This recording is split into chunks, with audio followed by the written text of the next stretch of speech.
মৰমৰ ছাত্ৰ-ছাত্ৰীসকল, আজি আমি অধ্যায় নম্বৰ 16 মানুহৰ স্বাস্থ্য এই অধ্যায়টোৰ প্ৰশ্ন উত্তৰসমূহ আলোচনা কৰিম। তো ইয়াৰ প্ৰশ্নাৱলীত প্ৰশ্নসমূহ দিয়া আছে। প্ৰথম প্ৰশ্নটো হৈছে মানুহে কিয় আহাৰ খাব লাগে? ইয়াৰ উত্তৰ হ'ব শৰীৰৰ বাবে প্ৰয়োজনীয় পুষ্টিকৰ বস্তুবোৰ মানুহে আহাৰৰ পৰাই পায় আৰু সেইবাবে মানুহে আহাৰ খাব লাগে। তাৰপিছত 2 নম্বৰ প্ৰশ্নটো হৈছে ভাল স্বাস্থ্যৰ বাবে কেনেধৰণৰ আহাৰ খোৱা উচিত? উত্তৰ হ'ব ভাল স্বাস্থ্যৰ বাবে সুষম আহাৰ খোৱা উচিত। 3 নম্বৰ প্ৰশ্নটো হৈছে খোৱা বস্তুৰ বাহিৰেও ভাল স্বাস্থ্যৰ বাবে মানুহে কি কি কৰা উচিত? ইয়াৰ উত্তৰ হ'ব খোৱা বস্তুৰ বাহিৰেও ভাল স্বাস্থ্যৰ বাবে মানুহে ব্যায়াম কৰিব লাগে, জিৰণি ল'ব লাগে আৰু সদায় চাফ চিকুণ হৈ থাকিব লাগে।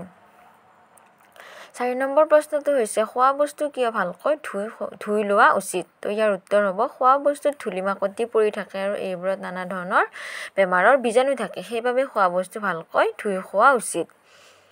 তাৰপিছত 5 নম্বৰ প্ৰশ্নটো হৈছে খোৱা পানী কিয় উতলাই খাব লাগে? ইয়াৰ উত্তৰ হ'ব যে খোৱা পানীত বহুতো বেমাৰৰ বীজাণু থাকে আৰু উতলালে সেই বীজাণুবোৰ মৰে হ'ব লাগিছিল এইটো। তো সেইবাবে খোৱা পানী উতলাই খাব লাগে।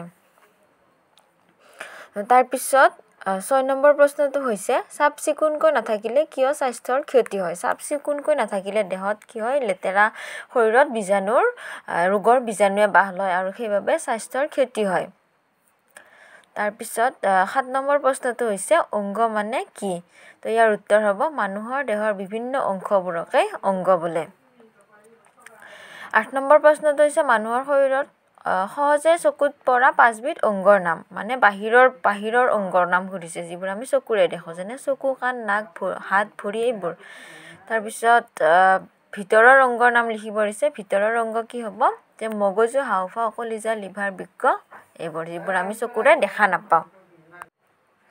তাৰপিছত পুষ্টিকৰ বস্তু কাক বোলে সুধিছে। চোৱা, শৰীৰৰ অংগবোৰ গঠন হ'বলৈ প্ৰয়োজনীয় বস্তুবোৰকে পুষ্টিকৰ বস্তু বোলে। তাৰপিছত 11 নম্বৰ প্ৰশ্নটো হৈছে হৃদপিণ্ডৰ কাম কি? হৃদপিণ্ড মানে আমাৰ কলিজা। কলিজাৰ কাম হৈছে বিভিন্ন অংগসমূহলৈ তেজ কঢ়িয়াই দিয়া। তাৰপিছত সুধিছে মগজুৰ কাম কি? মগজুৰ কাম হৈছে শৰীৰৰ সকলো অংগৰ কাম কাজ নিয়াৰিকৈ চলাই নিয়া। মগজুৱে শৰীৰৰ এটা অংশৰ পৰা আন এটা অংশলৈ খবৰবোৰ কঢ়িয়াই লৈ যায়, হয়নে? তো ইয়াৰ পিছত আমি 17 নম্বৰ অধ্যায়টো আলোচনা কৰিম।